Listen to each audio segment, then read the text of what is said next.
শুভ দুপুর।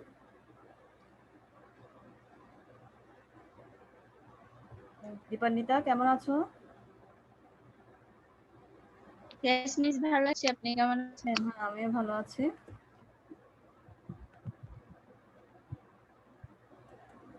আমরা একটু ওয়েট করি, সকলে জয়েন করুক। আচ্ছা মিস।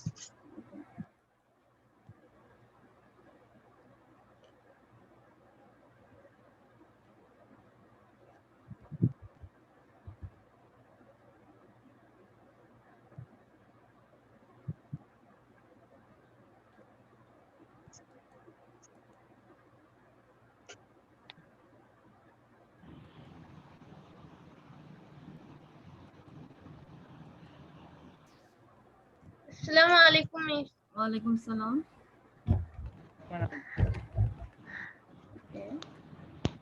আজকে আমরা পরমাণু মডেল সম্পর্কে পড়বো, ঠিক আছে? আমরা আজকে রাদারফোর্ডের যে পরমাণু মডেলটা রাদারফোর্ড দিয়েছেন সে সম্পর্কে আজকে পড়বো।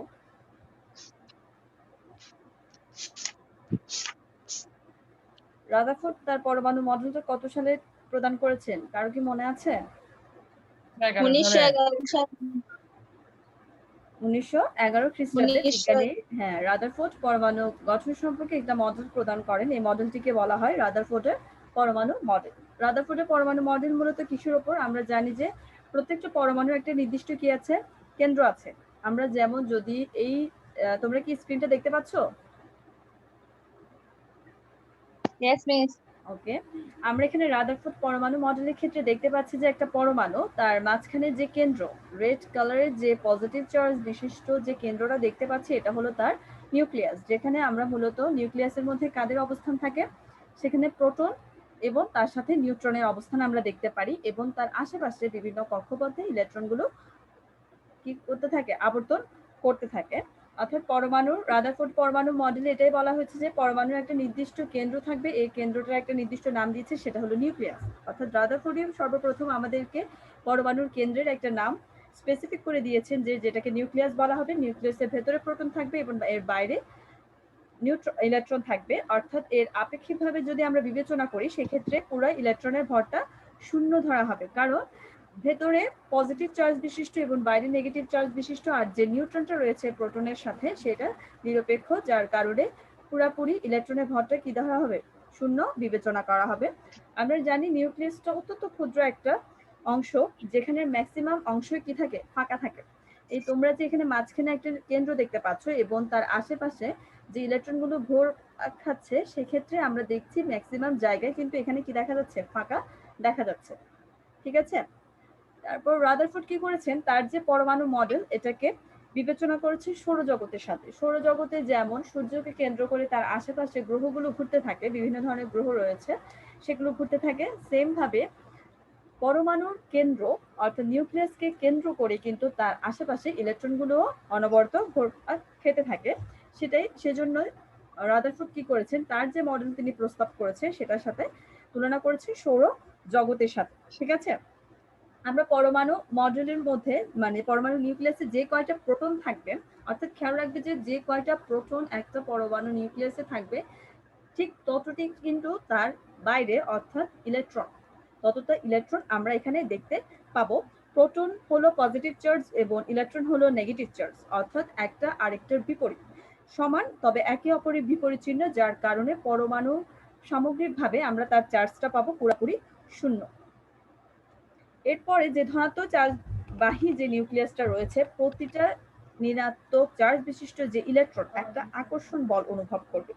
এখানে যে মাঝখানে পজিটিভ বাইরে নেগেটিভ, এদের মাঝখানে কিন্তু একটা আকর্ষণ বল। আসসালামু আলাইকুম। ওয়ালাইকুম সালাম। হ্যাঁ, আমরা রাদারফোর্ডের পরমাণু মডেল সম্পর্কে আলোচনা করছি। এই আকর্ষণ বলটা একটা কেন্দ্রমুখী, অর্থাৎ তার সমগ্র যে চার্জটা থাকবে সেটা শূন্য হবে, কিন্তু তার মধ্যে একটা আকর্ষণ বল কাজ করবে। এই আকর্ষণ বলটা হবে কেন্দ্রমুখী, অর্থাৎ কেন্দ্রের দিকে। নিউক্লিয়াস যেখানে অবস্থিত থাকবে তার পুরোটা আকর্ষণই কিন্তু থাকবে তার কেন্দ্রমুখী। এবং যেমন পৃথিবী যেরকম সূর্যের চারদিকে ঘোরে, সেম ভাবে নিউক্লিয়াসের চারদিকে কি ইলেকট্রনগুলো ঘুরপাক খেতে থাকবে। এই কারণে কিন্তু রাদারফোর্ডের পরমাণু মডেলটাকে কিন্তু সৌর মডেলও বলা হয়, বা আমরা চাইলে উনি আবার এটাকে নিউক্লিয়ার মডেলও বলেছে, ঠিক আছে? তাহলে সকলের কাছে ইতিমধ্যে জানা আছে, তাও আমি আবার তোমাদেরকে একটু রিপিট করে বললাম যে রাদারফোর্ডের পরমাণু মডেলে রাদারফোর্ড কি সম্পর্কে আলোচনা করেছে। ঠিক আছে, হ্যাঁ, তাহলে তোমাদের রাদারফোর্ড পরমাণু মডেল সম্পর্কে পুরোপুরি ধারণাটা ক্লিয়ার হয়েছে? Yes, miss. তাহলে উনি যে প্রত্যেকটা বিজ্ঞানী আবিষ্কার করেছেন তাদের যে মডেলগুলো তার মধ্যে কিছুটা কিন্তু সীমাবদ্ধতা রয়ে গেছে।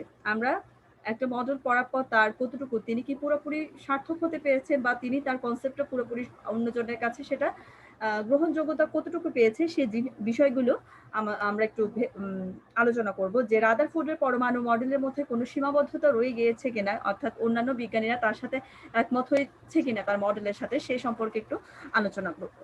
যেমন রাদারফোর্ড পরমাণু মডেলে বলা হয়েছে যে পরমাণু যে প্রোটন বা নিউট্রনকে কেন্দ্র করে ইলেকট্রন ঘুরতে থাকবে, কিন্তু ইলেকট্রন কক্ষপথের কোনো আকার বা আকৃতি সম্পর্কে তিনি কোনো ধারণা দিতে পারেননি।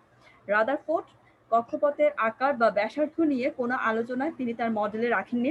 তেমনি আরেকটা বিষয় যেটা সকলের অন্যজনের নজরে এসেছে যে সৌরজগতের সূর্য আর গ্রহগুলো কিন্তু এদের কোনো চার্জ থাকে না, আমরা এদের কোনো চার্জ বা আদান দেখতে পাই না, কিন্তু রাদারফোর্ড যে পরমাণু মডেলটা বলেছে সেক্ষেত্রে যে আমরা প্রোটন, নিউট্রন বা ইলেকট্রন দেখতে পেয়েছি সবগুলোতে কিন্তু কি আছে, নিউট্রন বাদে প্রোটন এবং ইলেকট্রনের ক্ষেত্রে আমরা চার্জ দেখতে পেয়েছি। কিন্তু এই যে চার্জ নিরপেক্ষ একটা জিনিসের সাথে রাদারফোর্ড তার চার্জ যুক্ত জিনিসগুলোর যে কম্পারিজন করেছেন সেক্ষেত্রে কিছুটা ঘাটতি রয়ে গেছে, অন্যান্যরা সেটা মনে করে। এরপরে যে যেমন অনেক সব ইলেকট্রনের ক্ষেত্রে দেখা যায় যে অধিক ইলেকট্রন বিশিষ্ট পরমাণুতে ইলেকট্রন কিভাবে নিউক্লিয়াসকে পরিভ্রমণ করবে, মানে উনি তো একটা ইলেকট্রনের ক্ষেত্রে বা দুইটা ইলেকট্রনের ক্ষেত্রে সেক্ষেত্রে আরো অধিক যদি অতিরিক্ত ইলেকট্রন থাকে সেটা কিভাবে নিউক্লিয়াসের চারদিকে ঘুরবে সেই সম্পর্কেও রাদারফোর্ড কোনো ধারণা দিতে পারেননি। এগুলো হলো রাদারফোর্ডের পরমাণু মডেলের কিছুটা সীমাবদ্ধতা। এরপরে যে তিনি বলেছিলেন, যেমন আমরা ম্যাক্সওয়েলের তথ্যানুসারে জানি যে ইলেকট্রন নিউক্লিয়াসকে কেন্দ্র করে ঘুরতে থাকে। ইলেকট্রন কি করে, নিউক্লিয়াসকে কেন্দ্র করে ঘুরতে ঘুরতে ক্রমাগত একসময় সে কি হয়ে যায়, শক্তি হারাতে থাকে। যখন সে শক্তি হারাতে থাকে ঘুরতে ঘুরতে একসময় সেটা ছোট হয়ে যায়, ছোট হওয়ার পর ঘুরতে ঘুরতে এতই ছোট হয়ে যায় যে এটা যে কোথায় পতিত হয়, নিউক্লিয়াসের উপর গিয়ে পতিত হয়, অর্থাৎ পরমাণুর অস্তিত্ব বলতে কিছুই থাকে না। কিন্তু প্রকৃতিতে সেটা ঘটে না। ম্যাক্সওয়েল এর যদি তথ্য অনুসারে আমরা বিষয়টা আলোচনা করতে যাই সেক্ষেত্রে রাদারফোর্ডের পরমাণু মডেলটা কিন্তু কি নয়, সঠিক হচ্ছে না। ঠিক আছে, এগুলো হলো রাদারফোর্ড পরমাণু মডেলের কিছুটা সীমাবদ্ধতা এখানে রয়ে গেছে, যে অন্য একটা মডেলের সাথে যখন এটা তুলনা করা হচ্ছে আমরা দেখছি বলা হয়েছে যে যখন একটা নিউক্লিয়াসের চারদিকে ঘুরতে থাকবে ক্রমাগত ইলেকট্রন সেক্ষেত্রে সে একসময় শক্তি হারাবে, ছোট হয়ে যাবে বা নিউক্লিয়াসের ওপর পতিত হবে, সেক্ষেত্রে ওই পরমাণুর কোনো অস্তিত্ব আমরা আর পরবর্তীতে খুঁজে পাবো না। তাহলে ম্যাক্সের তথ্যের সাথে আমরা রাদারফোর্ডের পরমাণু মডেলে কোনো সামঞ্জস্যতা দেখতে পাচ্ছি না। এটাই হলো রাদারফোর্ডের পরমাণু মডেলের সীমাবদ্ধতা। ঠিক আছে, তাহলে তোমাদের কাছে রাদারফোর্ডের পরমাণু মডেল এবং তার সীমাবদ্ধতা সম্পর্কে আর কোনো কিছু জানার আছে? না ম্যাডাম। No, miss. ওকে, দেখি আমি তোমাদের কিছু কোয়েশ্চেন করছি, একটু দেখো।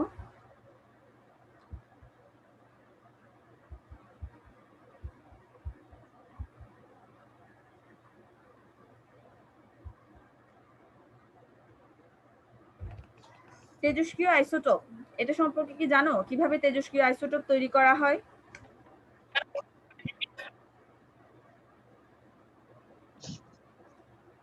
তেজস্ক্রিয় আইসোটোপ, তেজস্ক্রিয় আইসোটোপ বলতে কি বুঝো?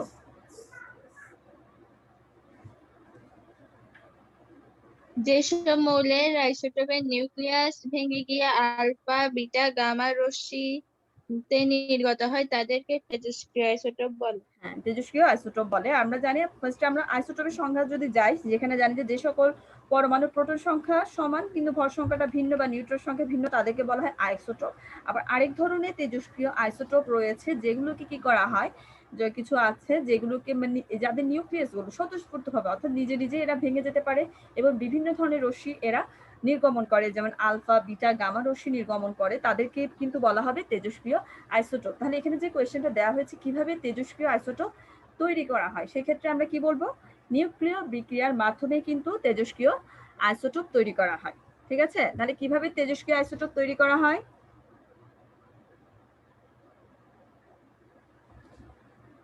নিউক্লিয় বিক্রিয়ার মাধ্যমে তেজস্ক্রিয় আইসোটোপ তৈরি করা হয়। এটা একটু খেয়াল রাখবে।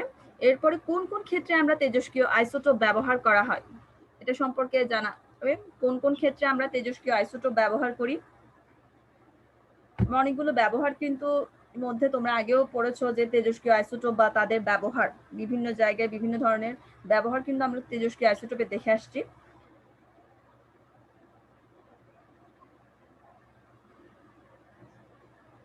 এই পর্যন্ত কিন্তু 3000 সংখ্যকেরও অধিক বেশি কিন্তু আইসোটোপ আবিষ্কৃত হয়েছে বলে জানা গেছে। কিছু আমরা প্রকৃতিতে পেয়েছি, আবার কিছু গবেষণাগারে তৈরি করা হয়েছে। এই তেজস্ক্রিয় আইসোটোপ কিন্তু খুবই গুরুত্বপূর্ণ একটা বিষয়। ঠিক আছে, এটার ব্যবহার কিন্তু চিকিৎসা ক্ষেত্রে, কৃষি ক্ষেত্রে বলো, খাদ্য বীজ সংরক্ষণ বা এমনকি বিদ্যুৎ উৎপাদনের ক্ষেত্রেও কিন্তু এই তেজস্ক্রিয় আইসোটোপ গুরুত্বপূর্ণ ভূমিকা পালন করে থাকে। বিশেষত চিকিৎসা ক্ষেত্রে, তারপর কৃষি ক্ষেত্রে, বিদ্যুৎ উৎপাদনে, এইসব ক্ষেত্রে কিন্তু বেশি অবদান রেখেছে তেজস্ক্রিয় আইসোটোপ। ঠিক আছে, তেজস্ক্রিয় আইসোটোপ ব্যবহার করে এটার কি কোনো ক্ষতিকর প্রভাব আছে বলে মনে হয় তোমাদের? Yes miss. হ্যাঁ, কোনো ক্ষতিকর প্রভাব বলতে পারবে? এটা আমাদের কি ধরনের ক্ষতি করতে পারে?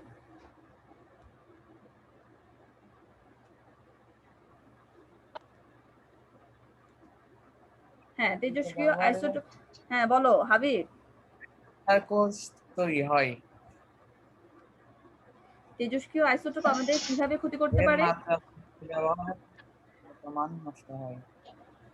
হ্যাঁ, মানুষ বিকলাঙ্গ হয়ে পড়ে।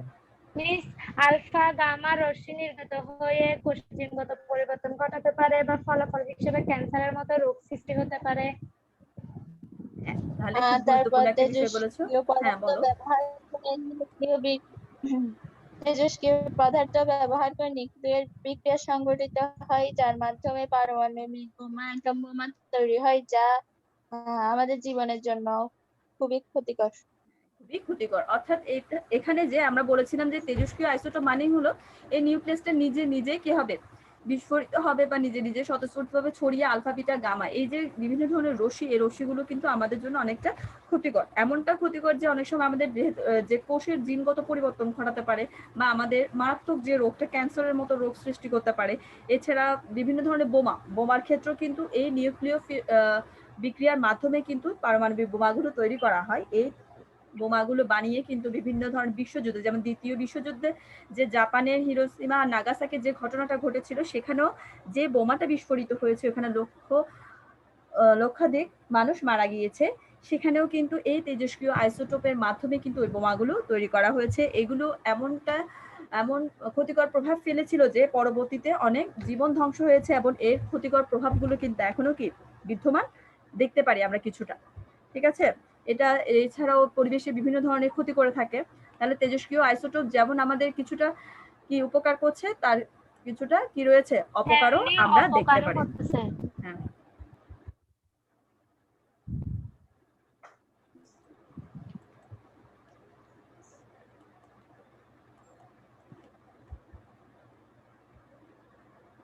এর পরবর্তীতে প্রশ্নগুলো একটু খেয়াল করো।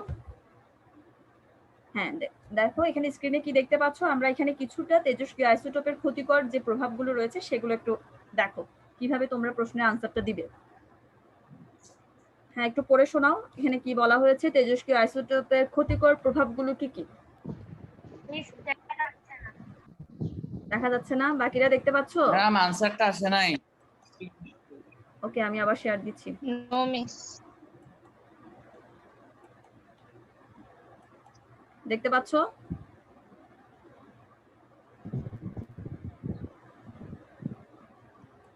এখন দেখা যাচ্ছে? ওকে, তাহলে তেজস্ক্রিয় আইসোটোপের ক্ষতিকর প্রভাবগুলো এখানে কি বলা হয়েছে একটু বলো একজন, বাকিরা শোনো। তেজস্ক্রিয় আইসোটোপের ক্ষতিকর প্রভাবসমূহ হলো তেজস্ক্রিয় ক্যান্সার হওয়ার বিশেষ একটি কারণ, খ কেমোথেরাপি তেজস্ক্রিয় পদার্থের ব্যবহার করা হয়, এর ফলে মাথার চুল পড়ে যায়, বমি বমি ভাব হয়, অনেক সময় আমাদের জন্য প্রয়োজনীয় ব্যাকটেরিয়া মেরে ফেলে। গ ধ্বংসাত্মক কাজেও তেজস্ক্রিয় আইসোটোপের ব্যবহার করা হয়। হিরোশিমা ও নাগাসাকিতে নিক্ষিপ্ত অ্যাটম বোম সহ সব ধরনের পারমাণবিক বোমার শক্তির উৎস নিউক্লিয় বিক্রিয়া। নিউক্লিয় বিক্রিয়া। আচ্ছা, এখানে যে একটা নতুন ওয়ার্ড আমরা দেখেছি কেমোথেরাপি, তোমাদের কি কেমোথেরাপি সম্পর্কে কোনো আইডিয়া আছে? কেমোথেরাপি জিনিসটা কি? এমনি নাম শুনছি। হ্যাঁ, কেমোথেরাপিটা দেওয়া হয় কি ক্যান্সার রোগ। অনেক সময় তোমরা দেখবে বলা হয় অনেকে ক্যান্সার রোগীদেরকে কেমোথেরাপি দেওয়া হয়, অর্থাৎ সে তার যে কোষটা আক্রান্ত হয় ক্যান্সারে সেটাকে কমানোর জন্য এক ধরনের থেরাপি দেওয়া হয়, যেটা তেজস্ক্রিয় আইসোটোপের মাধ্যমে করা হয়ে থাকে। অর্থাৎ আমরা জানি তেজস্ক্রিয় আইসোটোপের ফলে বিভিন্ন ধরনের রশ্মি নির্গত হয়, সেক্ষেত্রে রশ্মিটা ওই কোষ আক্রান্ত জায়গায় গিয়ে ওই ক্ষেত্রে সেখানে কি করে, এক ধরনের থেরাপি রূপে জিনিসটা কাজ করে এবং ওই জিনিসটাকে কমানোর ক্ষেত্রে সাহায্য করে। এটাই হলো কেমোথেরাপি।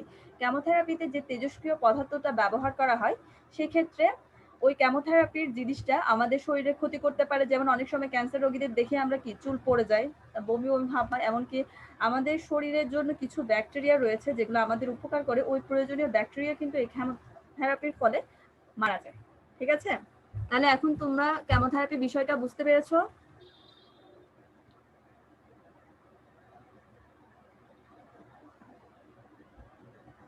Yes miss.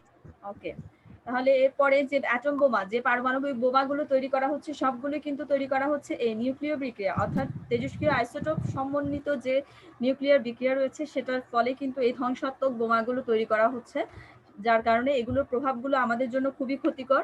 আমরা চেষ্টা করব এই জিনিসগুলো থেকে যেন মানব জাতিকে একটু দূরে রাখা যায়, যাতে আর মানে অন্যান্যদের ক্ষতি না হয়, সেই দিকটা আমাদের ভালো করে বিবেচনায় রাখতে হবে। ঠিক আছে, এরপরে আরেকটা টপিকে যাচ্ছি।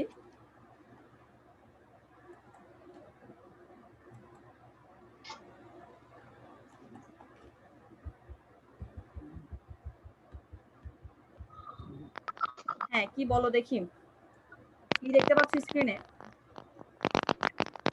কিছু আসে নাই। কিছুই আসে নাই।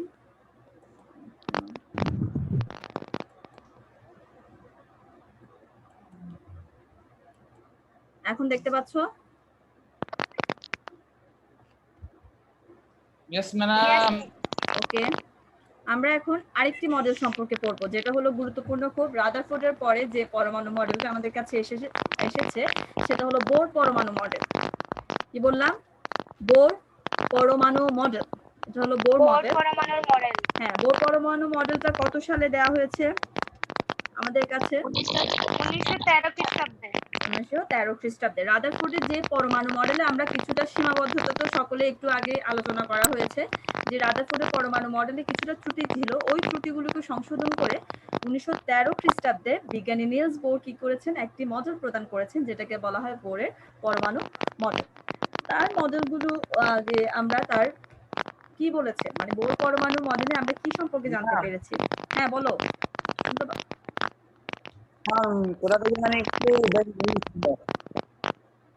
কথা শোনা যাচ্ছে না।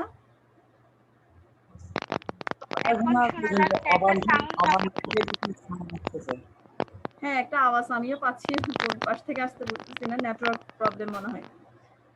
ওকে, এখন ক্লিয়ার হয়েছে।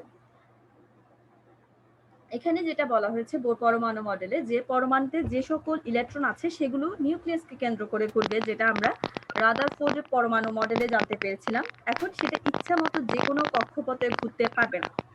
এখানে রাদারফোর্ড বলেছিল যে ঘুরবে, কিন্তু কোন কক্ষপথে ঘুরবে সে সম্পর্কে কোনো কিছুই বলা হয়নি। নিউক্লিয়াসকে কেন্দ্র করে ইলেকট্রন সমূহ একটা নির্দিষ্ট কক্ষপথে ঘুরে। ঠিক আছে, এই কক্ষপথগুলোকে কিন্তু বোর পরমাণু মডেল কি করছেন, একটা নির্দিষ্ট নাম দিয়েছেন, যে প্রধান শক্তি স্তর, অর্থাৎ নির্দিষ্ট ব্যাসার্ধে যে বৃত্তাকার কক্ষপথগুলো, যেমন এখানে দেখো প্রোটনের বাইরে একটা ইলেকট্রন এবং একটা কক্ষপথ দেখতে পাচ্ছি। এই যে অনুমোদিত বৃত্তাকার কক্ষপথগুলোকে নামকরণ করেছেন, যেমন প্রধান শক্তি স্তর, প্রথম যেটা ছিল সেটাকে বলা হয় প্রধান শক্তি স্তর বা সেল বা অরবিট। স্থির কক্ষপথে ঘোরার সময় ইলেকট্রনগুলো কোনরূপ শক্তি বিকিরণ করবে না। খেয়াল রাখবে যখন স্থির কক্ষপথে কোনো একটা ইলেকট্রন থাকবে সে কোনো শক্তি শোষণ বা বিকিরণ করবে না। স্থির কক্ষপথকে n দ্বারা প্রকাশ করা হবে। এখানে n এর মান 1, 2, 3, 4 ইত্যাদি মান হতে পারে। যেমন যে ক্ষেত্রে n = 1 হলে আমরা তাকে বলবো কে প্রধান শক্তিস্থল। n = 1 হলে আমরা সেই প্রধান শক্তিস্থলকে কি দ্বারা প্রকাশ করব?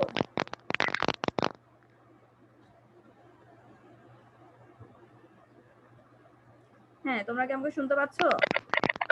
কে দিয়ে প্রকাশ করব? কে দিয়ে। আর n = 2 হলে L দিয়ে। L। সেম ভাবে n = 3 হলে m, n = 4 হলে M n। দিয়ে। এভাবে বিভিন্ন M দিয়ে। প্রধান m দিয়ে n 4 হলে সেটা হবে n প্রধান শক্তিস্থল। অর্থাৎ যে নির্দিষ্ট কক্ষপথগুলো রয়েছে সেগুলোকে সেল বা অরবিট বা স্থির কক্ষপথ বা প্রধান শক্তিস্থল যেটাই বলা হোক না কেন, সেখানে আমরা n এর মানের উপর ভিত্তি করে এদেরকে নামকরণ করব k, l, m, n ইত্যাদি। এর পরবর্তীতে আরো আসবে যদি আরো আমরা n এর মান পরবর্তীতে যাই। ঠিক আছে? এরপর বোর পরমাণু মডেলে একটা সূত্র দেওয়া হয়েছিল যেটা হলো যে ইলেকট্রনের কৌণিক ভরবেগ, অর্থাৎ প্রত্যেকটা ইলেকট্রনের একটা কৌণিক ভরবেগ থাকবে। কৌণিক ভরবেগের সূত্রটা কি তোমাদের মনে আছে? হ্যাঁ, একটু বলো।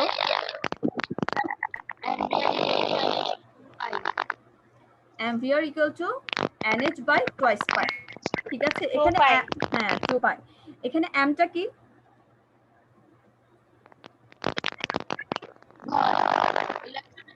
M হচ্ছে ইলেকট্রনের ভর। ইলেকট্রনের ভর। আমরা গত ক্লাসে ইলেকট্রনের ভর সম্পর্কে জেনেছিলাম। ইলেকট্রনের ভর কত মনে আছে?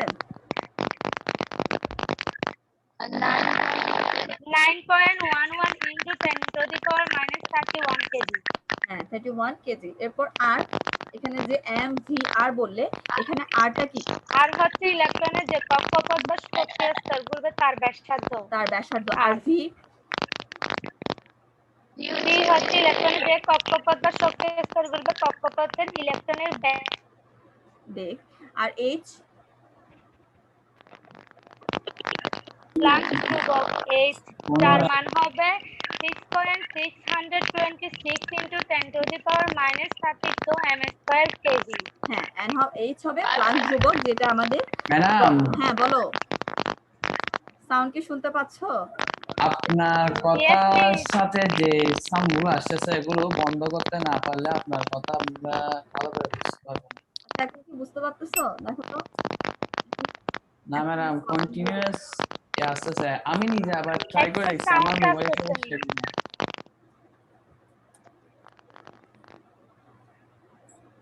হ্যাঁ, তোমরা কি এখন শুনতে পাচ্ছ? এটা হয়তো বা নেটের ওখানে এখানে তো আর অন্য কোনো সাউন্ডই নেই। ওকে। এরপরে এখানে যে n বলছিলাম আমরা, n হলো প্রধান শক্তিস্তর যেগুলোর প্রধান কোয়ান্টাম সংখ্যা n = 1, 2, 3 ইত্যাদি হবে। ঠিক আছে? তাহলে বোর পরমাণু মডেলে আমরা ইলেকট্রনের একটা কৌণিক ভরবেগ পেয়েছি। এরপর আরেকটা যেটা বিষয় সেটা হলো শোষিত, যে বলা হয়েছে যখন শক্তি স্তরে ইলেকট্রনগুলো ঘুরবে সেখানে সে কোনো শক্তি শোষিত বা বিকিরিত হবে না। ঠিক আছে? কোনো শক্তি সে শোষণও করবে না, কোনো শক্তি সে বিকিরণও করবে না। তবে ইলেকট্রন যদি নিম্ন কক্ষপথ থেকে উচ্চ কক্ষপথে যায় সেক্ষেত্রে সে শক্তি শোষণ করবে। কোন ক্ষেত্রে শক্তি শোষিত হবে?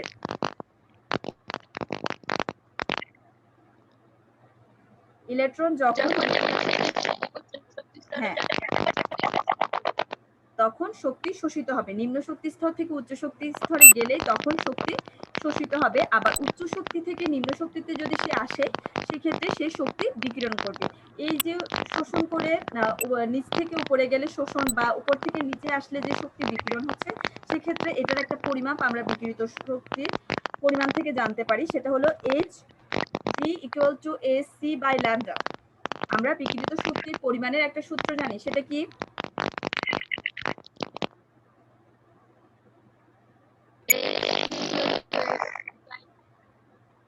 hv = ac/λ, যেখানে c টা হলো আলোর বেগ। আমরা জানি এখানে ইলেকট্রন যেহেতু বিকিরণ বা শোষণের কথা আসছে সেক্ষেত্রে এখানে আলোর বেগটা থাকবে c। এর একটা মান রয়েছে সেটা হলো 3 × 10⁸ n⁻1। ঠিক আছে? আলোর বেগের মান কত?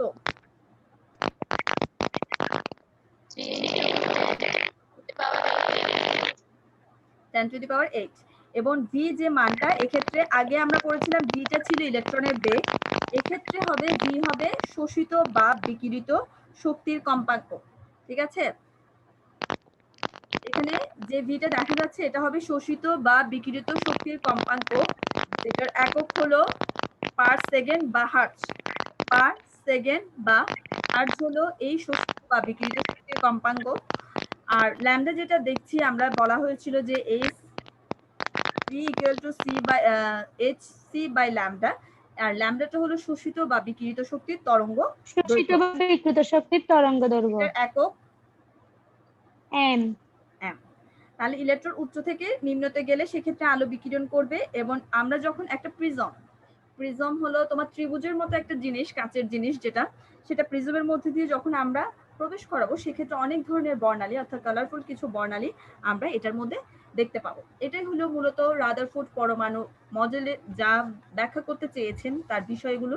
এখানে সবগুলো আলোচনা হয়েছে, যে তিনি কক্ষপথগুলোকে নামকরণ করেছেন, এরপরে এখানে সূত্র দেওয়া হয়েছে যে আমরা ইলেকট্রনের শক্তি পথের একটা কণিক ভরবেগের একটা সূত্র পেয়েছি, তারপর শক্তি শোষণ বা বিকিরণের ক্ষেত্রে একটা সূত্র দেওয়া হয়েছে, বিকিরিত শক্তি পরিমাণ করার ক্ষেত্রে কিছুটা শক্তির পরিমাণ সম্পর্কে একটা সূত্র আমরা বোর পরমাণু মডেলে পেয়েছি।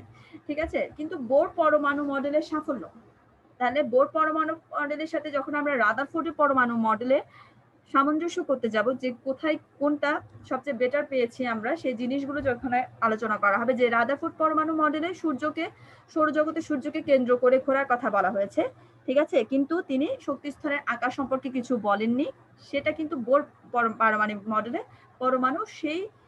পরমাণুর যে শক্তি স্তরের আকার সম্পর্কে যে বৃত্তাকার হবে এবং তার যে বিভিন্ন কক্ষপথে এদের নামকরণ, সেটা কিন্তু বোর দিতে পেরেছেন। তাহলে এটা হলো বোরের একটা সাফল্য, অর্থাৎ রাদারফোর্ড পরমাণু থেকে একটু বেটার দিতে পেরেছেন আমাদের বোর পরমাণু মডেল। তারপরে রাদারফোর্ড পরমাণু মডেলে শক্তি শোষণ বিকিরণের কোনো কথাই আমরা পাইনি, কিন্তু বোরের ক্ষেত্রে আমরা সেটা পেয়েছি, যে উচ্চ শক্তিতে গেলে কি ধরনের শক্তি মানে সেখান থেকে কি বিকিরণ হবে নাকি শোষণ হবে, সেই জিনিসটা, সেই কনসেপ্টটা আমরা বোর পরমাণু মডেল থেকে পেয়েছি। আবার বোর পরমাণু মডেলে কিন্তু পারমাণবিক বর্ণালীর ব্যাখ্যা করা যায় না। আমরা রাদারফোর্ড পরমাণু মডেল দিয়ে কখনোই আমরা পারমাণবিক বর্ণালী ব্যাখ্যা করতে পারবো না, কিন্তু বোরের পরমাণু মডেলে যেটা রয়েছে সেটা আমরা হাইড্রোজেন, যেমন এক ইলেকট্রন বিশিষ্ট যে পরমাণুগুলো রয়েছে সেগুলোর ব্যাখ্যা আমরা বোর পরমাণু মডেলের সাহায্যে দিতে পারবো। তাহলে এটাই হলো বোর পরমাণু মডেলের মূলত সাফল্য। তিনি কোন জায়গায় আরেকজন বিজ্ঞানীর সাথে কম্পেয়ার করে তার যে সাফল্য আমরা পেয়েছি, এগুলো হলো তারই আলোচনা। ঠিক আছে, তাহলে বোর পরমাণু মডেলের আর কি লেকিংস রয়ে গেছে, অর্থাৎ কি সীমাবদ্ধতা আমরা বোর পরমাণু মডেলে পাই বলে তোমাদের মনে হয়?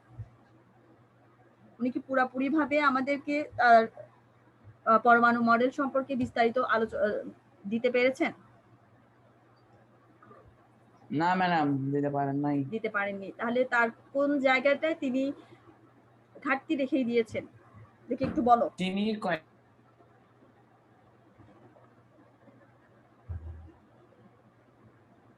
এই বৃত্তাকার বলেছেন, কিন্তু পরবর্তীতে প্রমাণিত হয় কক্ষপথের আকার বৃত্তাকার ছাড়াও বৃত্তাকার রয়েছে। দ্বিতীয়ত, তিনি এক পারমাণবিক সংখ্যা বিশিষ্ট পরমাণুর বর্ণালীর সম্পর্কে ব্যাখ্যা করে দেয়, কিন্তু একাধিক পরমাণু বিশিষ্ট বা পারমাণবিক সংখ্যা বিশিষ্ট পরমাণুর যে বর্ণালী সেটা তিনি ব্যাখ্যা করেননি। ব্যাখ্যা দিতে পারেননি। এরপরে আর কোনো, তারপরে শক্তি স্তর গমনের কথা, যে এক স্তর থেকে আরেক স্তরে গেলে একটা মাত্র বর্ণালী পেয়েছেন, শক্তিশালী যন্ত্র দিয়ে আমরা দেখতে পাবো, কিন্তু এমনিতে দেখা যাবে না। অসংখ্য রেখা পাওয়া যায়, একটি রেখা কেন অসংখ্য রেখার সমষ্টি সেটা ব্যাখ্যা করা যায় না। সেটা দেখেন, এটাই হলো মূলত বোর পরমাণু মডেলের এই অংশগুলো কিন্তু তিনি পুরোপুরি কনসেপ্টটা ক্লিয়ার করতে পারেননি। ঠিক আছে, এটা হলো বোর পরমাণু মডেলের সীমাবদ্ধতা। তোমরা এগুলো সাফল্য বা পুরোপুরি আলোচনাটা এবং তার সীমাবদ্ধতা এগুলো সম্পর্কে একটু ডিটেলস পড়বে। ঠিক আছে, এর পরবর্তীতে দেখো শক্তি স্তরে ইলেকট্রন বিন্যাস, খুবই ইম্পর্টেন্ট একটা জিনিস, যে শক্তি স্তরে ইলেকট্রন বিন্যাস কিভাবে থাকে। নিলস বোর তার বিখ্যাত মডেলটা দিয়েছেন কিন্তু 1913 সালে, যেখানে শক্তি স্তরকে কি দ্বারা প্রকাশ করা হয়?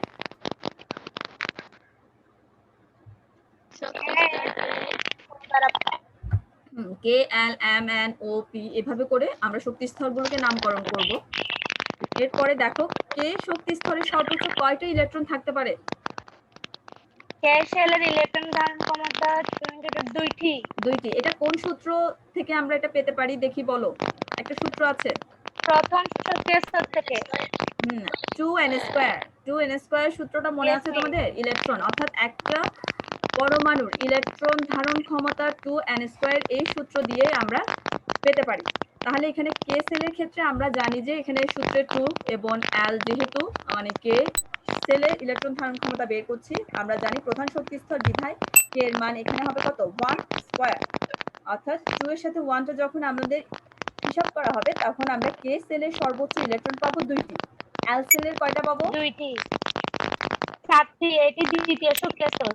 হ্যাঁ 2n² অর্থাৎ 2 × 2² দিয়ে আমরা 4 অর্থাৎ 2 to 4 আমরা 4টা ইলেকট্রন হবে নাকি আরো বেশি হবে? এখানে 4টা হবে নাকি 8টি হবে? এখানে 8টি হবে, এখানে ভুলে 4টি পড়ে গিয়েছে। l সেলের সর্বোচ্চ ইলেকট্রন ধারণ ক্ষমতা হবে 8টি। তোমরা ক্যালকুলেশন করে দেখো 2 × 2² তাহলে 4 এর সাথে 2 গুণ হলে সেখানে 8টি l সেলের ইলেকট্রন ধারণ ক্ষমতা পাবো। m সেলের ইলেকট্রন ধারণ 8টি হবে। 8টি। হ্যাঁ 8টি হবে। m সেলের ইলেকট্রন ধারণ ক্ষমতা কত? m হচ্ছে তৃতীয় শক্তির স্তর। এটি হ্যাঁ তাহলে 2 × 3²। তাহলে 339 আর এটার সাথে যখন 2 হিসাব করা হবে তখন আমরা 18টি n সেলের ইলেকট্রন পাবো। n সেলের ক্ষেত্রে আর 18টি হবে। 18টি n সেলে n শেলের 32টি। এটা চতুর্থ শক্তির স্তর। হ্যাঁ চতুর্থ শক্তি স্তর বিধায় n এর মান 4 হবে। আমরা 2n² সূত্র অ্যাপ্লাই করে এভাবে করে আমরা ইলেকট্রনের ধারণ ক্ষমতা 32টি পাবো n সেলের ক্ষেত্রে। রাদারফোর্ড পরমাণু মডেলকে কোন মডেল বলা হয়? রাদারফোর্ডের পরমাণু মডেলকে কোন ধরনের? মডেল। সৌর মডেল। আর আরো একটা নাম আছে সেটা হলো নিউক্লিয়ার মডেল। নিউক্লিয়ার মডেল বা সৌর মডেল এই দুইটা নামে আমরা একে অভিহিত করতে পারি। এরপরে কত খ্রিস্টাব্দে রাদারফোর্ড তার মডেল প্রকাশ করেন?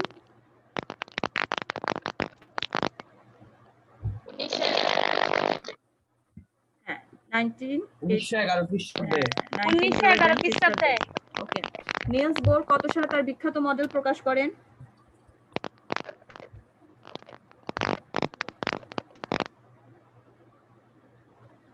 হ্যাঁ স্ক্রিনে প্রশ্ন দেখতে পাচ্ছো?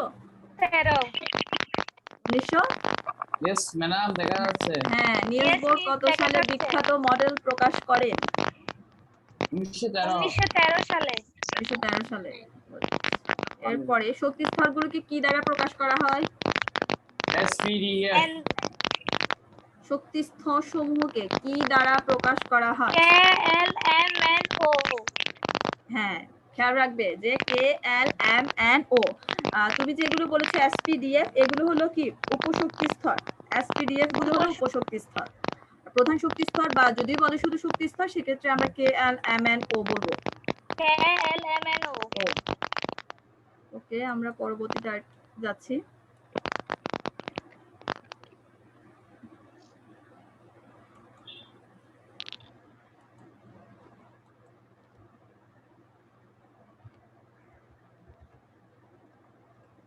তাহলে এখানে যে বিষয়টা রয়েছে আরেকটি সেটা হলো উপশক্তি স্তর। এখন আমরা SPDF এগুলোকে একটু আলোচনা করি, ঠিক আছে? ওকে মিস। হ্যাঁ আমরা যে প্রধান শক্তি স্তরগুলোকে বলেছিলাম n দ্বারা প্রকাশ করা হয়, আর এর পরবর্তীতে আর যে শক্তি স্তরগুলো পাওয়া যাবে সেগুলো হলো উপশক্তি স্তর। অর্থাৎ শক্তি স্তরের বাইরে যে আরো কতগুলো শক্তি স্তর পাবো যে সেগুলোকে বলা হবে উপশক্তি স্তর। উপশক্তি স্তরকে প্রকাশ করা হবে l দ্বারা। এক্ষেত্রে l এর মান হবে 0 থেকে n-1। l এর মান কত হবে? 0 থেকে L-1। হ্যাঁ n-1 আমরা l এর মান পাবো। সেক্ষেত্রে উপশক্তি স্তরগুলোকে আমরা অরবিটাল বলবো। যেমন প্রধান শক্তি স্তরকে বলা হয় অরবিট। তোমাদের অনেক সময় বলতে পারে যে অরবিট কি বা অরবিটাল কি, অরবিট আর অরবিটালের মধ্যে পার্থক্য। তাহলে এটা পার্থক্য হলো যে অরবিট হলো প্রধান শক্তি স্তর, আর প্রধান শক্তি স্তর থেকে আমরা যে অন্যান্য যে শক্তি স্তরগুলো পেয়ে থাকি সেটা হলো উপশক্তি স্তর, যেগুলোকে বলা হয় অরবিটাল। অরবিটাল বা উপশক্তি স্তর, হ্যাঁ অরবিটাল বা উপশক্তি স্তরকে কি দ্বারা প্রকাশ করা হয়?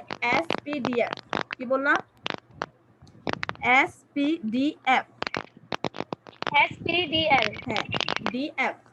n এর মান যদি 1 হয় সেক্ষেত্রে আমরা l এর মান 0 পাবো। তোমরা একটু, আমি তোমাদেরকে বলছি এটা একটু ভালো করে শোনো, পরবর্তীতে আমি জিজ্ঞেস করবো তোমাদেরকে যে n এর মান 1 হলে সেক্ষেত্রে আমরা l এর মান পাবো 0, অর্থাৎ সেই অরবিটালটা হবে একটি, অরবিটাল পাবো একটি, সেটা হলো 1s। আমরা যে ইলেকট্রন বিন্যাসে 1s 2s 2p এগুলো কোত্থেকে আসছে? মূলত উপশক্তি স্তরের ধারণা থেকে কিন্তু আমরা ইলেকট্রন বিন্যাসগুলো করে থাকি। তাহলে n = 2 হলে l এর মান কত হবে? 0 0 1, যেহেতু n এর মান 2 সেক্ষেত্রে l এর মান হবে দুটা, ঠিক আছে?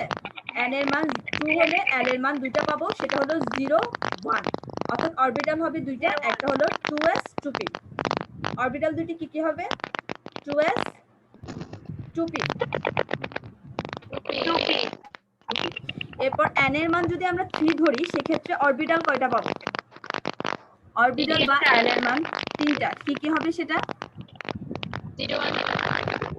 2s 1s 2s 2p।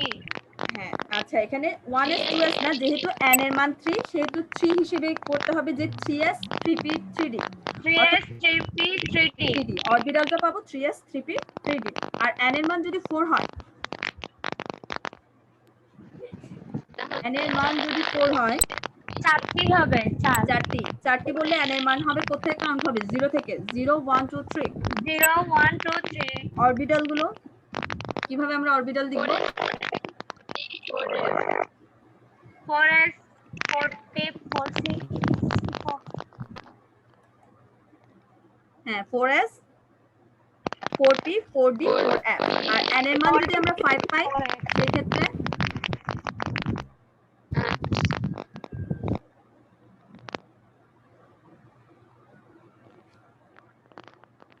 n এর মান যদি 5 হয় সেক্ষেত্রে l এর মান 0 থেকে কাউন্ট হবে 0 1 2 3 4। আমরা নামকরণগুলো এভাবে করব যে 4s 4p 4d 4f, এভাবে করে সবগুলো অরবিটালের নামকরণ করা হবে। তারপরে এখানে আবার কিন্তু n এর মান যে শুধু 5 পর্যন্ত সীমাবদ্ধ সেটা না, 6 7 8 এর উপরও যেতে পারে, এটা কোনো সমস্যা নেই। তাহলে আমরা অরবিটালের শক্তিক্রমটা তো সকলে মোটামুটি জানো। তোমাদের শক্তিক্রমটা কি জানা আছে সকলে? যদি জানা থাকে আমাকে একটু বলো। অরবিটালের শক্তিক্রম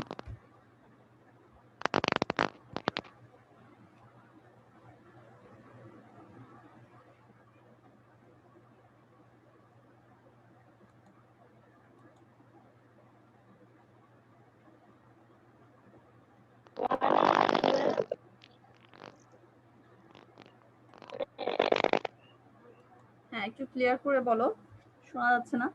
অরবিটালের শক্তিক্রম, ওই পাশ থেকে সাউন্ড আসছে, সেজন্য সাউন্ড বোঝা যাচ্ছে না, আওয়াজ আসছে। হ্যাঁ হ্যাঁ। এরপরে দেখো অরবিটালের শক্তিক্রমটা হলো কি, 1s থেকে শুরু হবে। আমরা যে ইলেকট্রন বিন্যাস করি যে শক্তিক্রম অনুসারে, সেগুলো কিভাবে থাকবে? 1s 2s 2p 1s 2s 2p। হ্যাঁ, কন্টিনিউ করে যাও। এরপর 3s 3p 4s 4p 4d 5s 5p 5d।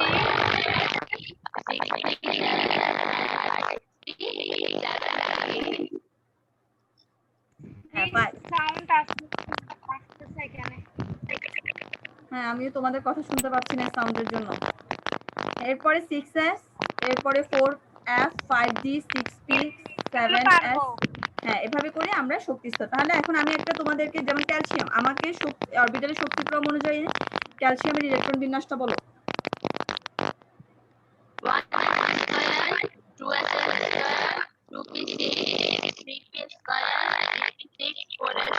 4s2 calcium. তাহলে এভাবে আমরা বিভিন্ন মৌলের ইলেকট্রন বিন্যাস কিন্তু এই শক্তি স্তরের শক্তিক্রম অনুসারে কিন্তু আমরা সুন্দর করে আমরা এগুলো ব্যাখ্যা করতে পারি। এরপরে একটা ব্যতিক্রম হলো, যেমন পটাশিয়ামের ক্ষেত্রে যে ইলেকট্রনটা রয়েছে সেটা কোথায় প্রবেশ করে? 4s এ প্রবেশ করে নাকি 3d তে? পটাশিয়ামের সর্বশেষ 4s এ। কেন সেটা ব্যতিক্রম হওয়ার কারণটা কি?